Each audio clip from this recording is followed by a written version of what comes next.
Novel दिल धड़कने तक, जिसे एमन खान ने लिखा है। नावल स्टार्ट करने से पहले मैं अपने व्यूअर्स से रिक्वेस्ट करना चाहूँगी कि अगर आपने अभी तक इस चैनल को सब्सक्राइब नहीं किया हुआ तो इसको जल्दी से सब्सक्राइब कर लें और साथ में मौजूद बेल आइकन को ज़रूर प्रेस करें। गुर्बत क्या होती है ये इससे बेहतर और कौन जान सकता था। बाप के मरने के बाद से ही सही मायनों में वो गुर्बत का मुंह देख चुकी थी। बचपन से लेकर आज तक छोटी छोटी ख्वाहिशें दिल में दुबाते गुजारती थी, लेकिन हिम्मत और सब्र कभी नहीं छोड़ा था। अपनी ज़िंदगी के गुजरे हुए माहों साल को सोच रही थी। कमरे की बत्ती बंद थी और वो अपने बेड के साथ कालीन पर किताब लेकर बैठी मुताले में मसरूफ़ थी। इसी असना में वो माजी की यादों में चली गई और अपनी ज़िंदगी कब उसकी आंखों और ख्यालों के सामने घूमने लगी इसे अंदाज़ा ही नहीं हुआ। अनशरा दारस अपने माँ बाप की इकलौती औलाद थी। बचपन में बाप दादा अहमद के इंतकाल के बाद छोटी छोटी ख्वाहिशों के लिए तरसती थी। छोटी छोटी ख्वाहिशों का गला दबाती आ रही थी, लेकिन आफरीन थी इसकी हिम्मत पर कि कभी हरफ शिकायत ज़ुबान पे नहीं लाई थी। वो हमेशा हर हाल में खुश और मुतमईन ही रही। गरीब ज़रूर थी पर जहानत भी बला की थी। इसने अपनी जहानत के बलबूते पर गुर्बत को मात देती आ रही थी। फजर की अजान बाहर शुरू हो चुकी थी। कमरे में अंधेरा था। इसने किताब बंद की और अलमारी में रख दी और खुद उठकर वज़ू करने चली गई और वज़ू करके कमरे में ही एक तरफ जायनमाज बिछाकर नमाज पढ़ने लगी। नाइला बेगम किचन में घुसी हान सामे को खाने के लवाजमात की हदायत देकर अभी बाहर ही निकली थी कि मन्नान साहब सीढ़ियों से आते दिखाई दिए और आकर नाइला बेगम के पास खड़े हो गए। बेगम, आपके साहबजादे उठे नहीं अभी तक? क्या मन्नान साहब, आप भी हर वक्त मेरे बच्चों के पीछे पड़े रहते हैं। पता तो है आपको, रमरेज़ के अभी कल ही पेपर ख़त्म हुए हैं और यावर तो वैसे ही मेरा छोटा है अभी, इसके तो अभी खेलने कूदने के दिन हैं। हाँ जी बेगम, बिल्कुल आपकी ही शय पे बच्चे इतने बिगड़े हुए हैं। अभी वो ये सब नाइला बेगम को सुना ही रहे थे कि पीछे सीढ़ियों से ज़रवा नींद में आती दिखाई दी। टी शर्ट और ट्राउज़र में मलबूस बालों को हल्के जूड़े में बांधे हुए वो इंतहाई सुस्त लग रही थी। Good morning dad, good morning mom. Good morning बेटा, उठ गई हो? जी डैड। आकर इसने मन्नान साहब के गिर्द बाजू हायल कर दिए। उन्होंने उसका माथा चूमा और इसे ढेर सारा प्यार किया। जाओ बेटा, जाकर अपने भाइयों को भी उठाओ, फिर नाश्ता इकट्ठे करते हैं। जी डैड। ये कहकर वो ऊपर की जानिब चल पड़ी और नाइला बेगम वापस किचन में चली गई। अच्छा नाइला बेगम सुने। जी। अभी तक आसफा और इनाम नहीं आए और ना ही दोनों बच्चे नज़र आ रहे हैं। आ जाएंगे, मैंने उठा दिया है। अब आप जाएं और बेफिक्र होकर डाइनिंग टेबल पर बैठें। कुलसूम नाश्ता लगा रही है। भाई उठें, डैड आपको नाश्ते पर बुला रहे हैं। ये कोई 10 मिनट से वो रमरेज़ को उठाने की कोशिश कर रही थी, लेकिन वो घोड़े बेचकर सोया हुआ था। एक तरकीब इसके दिमाग में आई और वो वॉशरूम की जानिब बढ़ गई और ठंडे पानी का गिलास भर के लाई और इसके मुंह पर उंडेल दिया। यार ज़रवा, क्या बदतमीज़ी है, तुम्हें तमीज़ नहीं है। बड़े भाई के ऊपर पानी का गिलास डाल दिया तुमने। इंतहाई इल मैनर्ड हो गई हो तुम। सॉरी भाई, पिछले 10 मिनट से ज़माने के ढोल पीट दिए मैंने, लेकिन आपकी आँख खुलने का नाम तक नहीं ले रही थी, सो मजबूरन मुझे ये करना पड़ा। अब आप जल्दी से आ जाएं, सब आपका नाश्ते पर इंतज़ार कर रहे हैं। अच्छा ठीक है, तुम चलो, मैं फ़्रेश होकर आता हूँ। ओके, मैं यावर को भी उठाती हूँ। यावर उठो, डैड बुला रहे हैं नाश्ते पर। क्या मुसीबत है, छुट्टी के दिन भी कोई सोने नहीं देता। बस कर दो, इतना तो सो लिया है तुमने, और कितना सोना है। और तुम्हें पता है आज डैड कोई अहम ऐलान करने वाले हैं। क्या? कैसा ऐलान? डैड को पता नहीं क्या हो गया है, आए दिन कोई ना कोई राज खोल रहे होते हैं। पता नहीं, खुद देख लेना आकर। वो कहकर इसके कमरे से निकल गई और वो सोचता रह गया। नाइला बेगम और आसफा बेगम ने मिलकर सारा नाश्ता लगाया और इनाम साहब भी तशरीफ़ ले आए थे।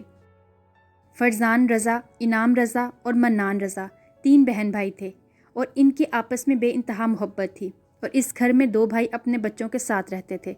मन्नान साहब के 3 बच्चे जमरेज़, यावर और ज़रवा थे, जबकि इनाम साहब के 2 बच्चे अरमगान और जायशा थे। इन सब में भी बड़ों की तरह प्यार था। डाइनिंग टेबल पे मन्नान साहब का ख़ानदान छुट्टी के रोज़ नाश्ते के लिए जमा था। मन्नान साहब हेड ऑफ़ द फैमिली की कुर्सी पर बड़े भाई की हैसियत से विराजमान थे और इनके बिल्कुल सामने वाली कुर्सी पर इनाम साहब बैठे थे। बच्चे भी फ्रेश होकर आ चुके थे। सब नाश्ते के लवाजमात से लुत्फ़ अंदोज़ हो रहे थे कि अचानक मन्नान साहब की भारी आवाज़ मातों से टकराई। जमरेज़ बेटा। Yes dad. कल तुम्हारा आखिरी पेपर था, कैसा हुआ? अल्हम्दुलिल्लाह बहुत अच्छा हुआ था। देखो बेटा, MBA तुम्हारा हो गया, अब इसका कुछ फ़ायदा मुझे और अपने चचा को भी दो, हमारे साथ बिज़नेस ज्वाइन करके। जी डैड, यही सोच रहा हूँ, इंशाल्लाह कल से आना शुरू कर दूँगा। गुड, शाबाश, तुमने अच्छा फ़ैसला किया है। अच्छा, और इसके साथ हमें तुम लोगों से एक और बहुत अहम बात करनी है। सब उनकी तरफ मतवज्जा थे। बात असल में ये है कि हमने बहुत पहले एक फ़ैसला किया था। चूँकि अभी इस फैसले को सुनाने का वक्त नहीं आया था, लेकिन अब जबकि ज़मरेज़ के आगे तो हम हार चुके हैं कि शादी करे, पर ये किसी तौर पर राज़ी नहीं है, तो ये इंकशाफ अब ज़रूरी है कि ज़मरेज़ तुम सब में से बड़ा है, इसलिए इसके जोड़ का रिश्ता हमारे ख़ानदान में नहीं है। लेकिन कुछ रिश्ते हमने आपस में बहुत मोहब्बत से तय किए हैं और उम्मीद करते हैं कि तुम लोग हमारी मोहब्बत की लाज रखोगे। ज़रवा और जायशा पक्की सहेलियां हैं और हमेशा साथ साथ रही हैं, तो हमने इन्हें हमेशा साथ रखने का बंदोबस्त कर लिया है। क्या मतलब डैड? ज़रवा मुतजस्सिस होकर सुन रही थी। मतलब ये बेटा कि हमने तुम्हारा रिश्ता अरमगान के साथ और जायशा का रिश्ता यावर के साथ तय कर दिया है।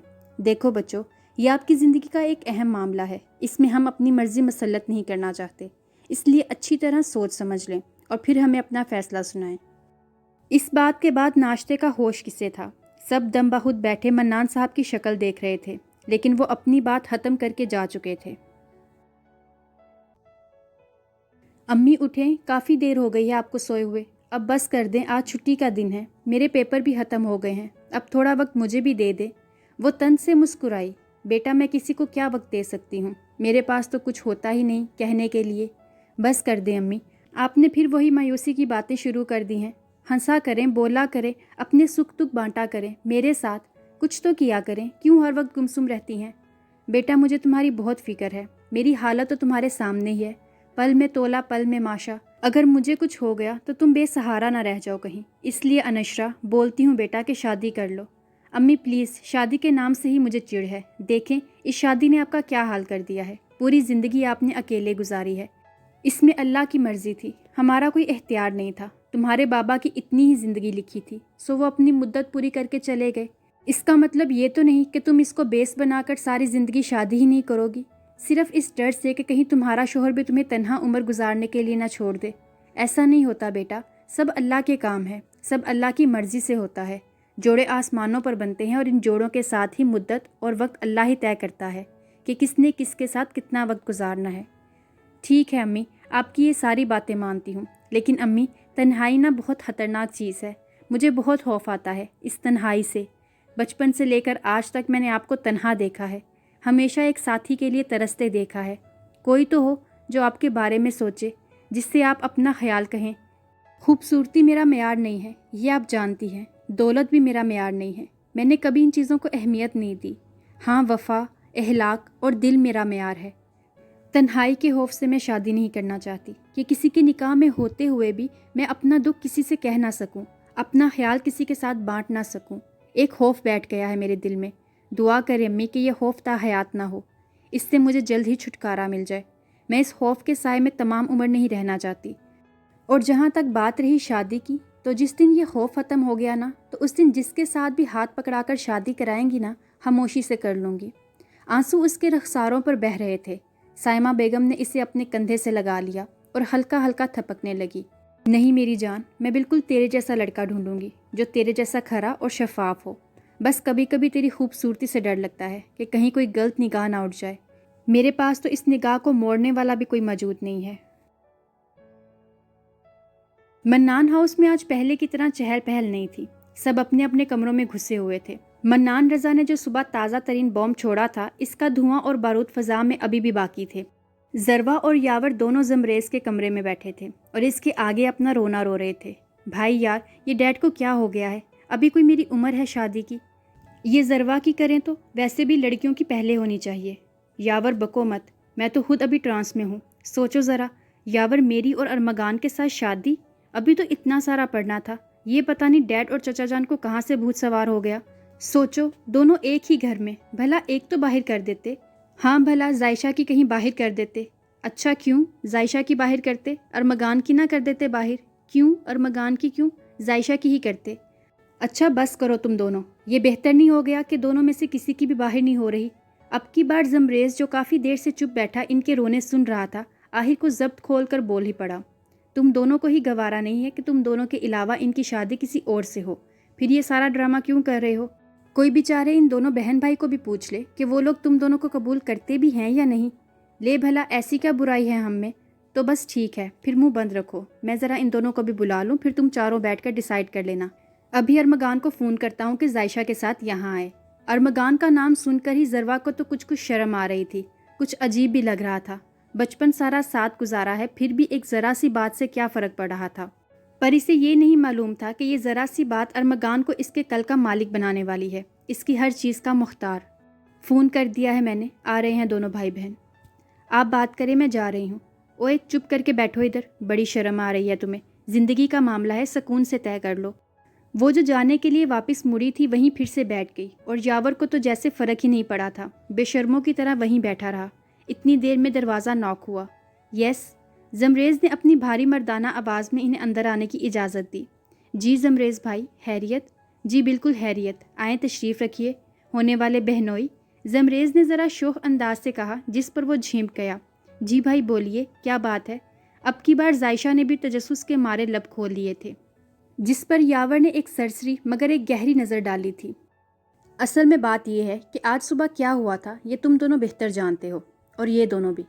देखो, तुम चारों को फोर्स नहीं करूँगा किसी भी बात के लिए, लेकिन मैं ये ज़रूर कहूँगा कि डैड और चचा का फ़ैसला बहुत अच्छा है तुम लोगों के लिए, क्योंकि माँ बाप कभी गलत फ़ैसला नहीं करते अपने बच्चों के लिए। और फिर तुम चारों एक दूसरे को बचपन से जानते हो, एक दूसरे की अच्छी बुरी चीज़ों से वाकिफ़ हो, और मुझे लगता है कहीं ना कहीं एक दूसरे को पसंद भी करते हो। क्यों, मैंने कुछ गलत तो नहीं ना कहा? अरमगान, वो जो ज़रवा के चेहरे का जायज़ा लेने में महू था, एकदम से हड़बड़ा गया। जी। जिस पर चारों हंस पड़े। चलो, ज़रवा और अरमगान का तो पता चल गया। अब बेटा यावर, आपकी बारी। अब आप भी कुछ अर्ज़ करें। ले भाई, मैं क्या बोलूँ, जो आप बोलना चाहें। फिर क्या ख्याल है अरमगान, जायशा का कहीं और रिश्ता देखना शुरू करो। ठीक है ये, यावर का कोई इरादा नहीं है। क्यों कहीं और देखना शुरू करो? मैं मर गया हूँ क्या? अल्लाह ना करे। ये अब की बार बेसाख्ता जायशा के मुंह से निकला था, जिस पर एक बार फिर सब हंस पड़े। चलो फिर, डैड को खुशखबरी सुना दूंगा। आपके बच्चे बिल्कुल मनो-अन राज़ी हैं। अब सब उठो और दफ़ा हो जाओ मेरे कमरे से। कब से डेरा जमाया हुआ है तुम लोगों ने, सुबह ऑफिस भी जाना है मुझे, लिहाजा गो एवरीबॉडी। अनशरा, उठो बेटा, खुद ही तो रात को कह के सोई थी कि जल्दी उठाना, इंटरव्यू के लिए जाना है, और अभी तक पड़ी सो रही हो। हाँ अम्मी, बस सर बहुत भारी हो रहा है। क्या हुआ? साइमा बेगम ने अनशरा का माथा छुआ तो घबरा गई। बेटा तुझे तो बहुत तेज़ बुखार है। हाँ अम्मी, बस हल्का सा है, लेकिन इंटरव्यू के लिए जाना है हर हालत में। इतनी अच्छी नौकरी में हाथ से जाने नहीं दे सकती। लेकिन बेटा, लेकिन कुछ नहीं अम्मी, बस जा रही हूँ मैं। अच्छा ठीक है, लेकिन रास्ते से दवा लेकर आना। ठीक है, लेकर आऊँगी। ये कहकर वो बिस्तर से उठी और अलमारी खोलकर स्किन कलर का कॉटन का सादा सा सूट निकालकर जेब तन कर दिया, और लंबे बालों को हाफ कैचर में बांधकर वो सादा हुलिये में भी गजब की क़यामत ढा रही थी। दुपट्टा सर पर लेकर, कांधे पर शोल्डर बैग पहनकर, हाथ में फाइल उठाकर वो इंटरव्यू के लिए घर से निकल पड़ी थी। मनान हाउस में आज नायला बेगम की सुबह से ही तैयारियां अरूज पर थीं। आज बेटे का फैमिली बिजनेस संभालने का पहला दिन था, और वो जनाब फुर्सत से खुद को संवारने में महू थे। खूबसूरत तो वो बला का था, बिल्कुल बाप पर गया था। सुर्खो सफ़ेद रंगत, बालों का साइड पफ, खड़ी मगरूर नाक और हल्की नीली आंखें, लंबा कद काट और चौड़ा मर्दाना जिस्म। हल्के ग्रे सूट में स्मोक कलर की टाई वाइट शर्ट के ऊपर लगाकर जमरेज़ मन्नान का पक्का इरादा था अपनी डैशिंग लुक से ऑफिस की लड़कियों को घायल करने का। सीढ़ियों से नीचे आया तो नायला बेगम बेटे की नज़र उतारने के लिए मिर्चों से भरी हुई थाली हाथ में लिए इसकी मुंतज़िर थी। मॉम, ये आप क्या कर रही हैं? नाक में जाएगी, प्लीज़ बस करें। ठहर जा बेटा, ज़रा तेरी नज़र तो उतार लूँ। आज माशाल्लाह मेरा लंबा चौड़ा बेटा इतना डैशिंग लग रहा है। मैं तो डर रही हूँ कहीं मेरी खुद की ही नज़र ना लग जाए तुझे। उफ मॉम, नहीं लगती। माँओं की भी भला कभी अपने बच्चों को नज़र लगा करती है। आप वहाँ वहम करती रहती हैं। अच्छा चल आजा, नाश्ता कर ले। तेरी पसंद के आलू के पराठे बनवाए हैं मैंने। वाओ, आलू के पराठे, चलो फिर तो जल्दी खाएं। प्लेट में पड़े हुए पराठे का अभी आधा हिस्सा ही खाया था कि मनान साहब की आवाज़ समातों से टकराई। जमरेज़, जी डैड, मुझे आज साइट पर थोड़ा काम है। तुम यूँ करना, कुछ न्यू वैकेंसीज़ के इंटरव्यू करने हैं। मैं हमीद साहब को कह देता, मगर वो फैक्ट्री के किसी काम से गए हुए हैं, इसलिए तुम्हें ही करने पड़ेंगे। सॉरी बेटा, आज तुम्हारा पहला दिन है ऑफिस में, और पहले दिन ही मुश्किल काम। कोई बात नहीं डैड, मैं कर लूँगा। वैसे भी जब काम करना ही है तो आज क्या और कल क्या। मॉम, मैं बस अब निकलूँगा। अरे बेटा, नाश्ता तो करता जा। नहीं बस हो गया, बाकी ऑफिस में खा लूँगा। ओके, बेस्ट ऑफ लक बेटा। Thank you mom. بخار کی حدت کب زیادہ ہو گئی اسے سمجھ میں ہی نہیں آیا۔ اپنا شولڈر بیگ لے کر بس اسٹاپ پر بس کا کب سے انتظار کر رہی تھی۔ سر درد سے شدید پھٹ رہا تھا، مگر اسے نوکری ہر صورت میں حاصل کرنی تھی۔ اپنا اور اپنی ماں کا ایک مضبوط سہارا بننا تھا اور زندگی کی گاڑی کو تنہا ہی گھسیٹنا تھا۔ یہ تھی دل دھڑکنے تک کی فرسٹ ایپیسوڈ پسند آنے پر اس کو زیادہ سے زیادہ فیس بک اور واٹس ایپ کے گروپس میں اپنے فرینڈس کے ساتھ شیئر کریں، اور اگر آپ نے ابھی تک اس چینل کو سبسکرائب نہیں کیا ہوا تو اس کو جلدی سے سبسکرائب کر لیں اور ساتھ میں موجود بیل آئیکن کو بھی ضرور پریس کریں۔